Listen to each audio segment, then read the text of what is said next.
So yung mga master, punta tayo sa spot number 13.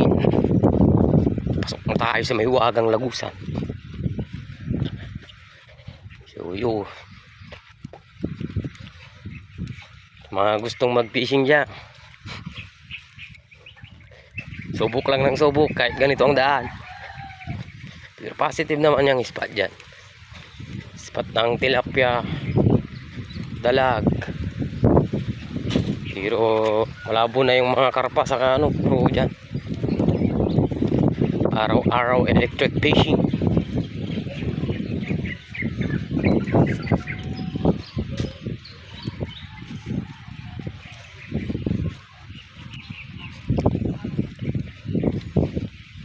Sana pagbawal ng gobyerno. Ito, napakagandang tanawin. Tatayo yung balahibo mo habang naglalakad.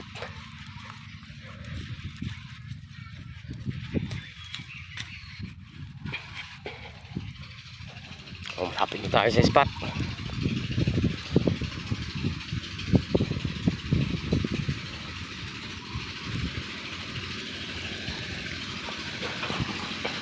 Ito, spot number 13. Maingay nga lang dito. Dito kayo nag-spot.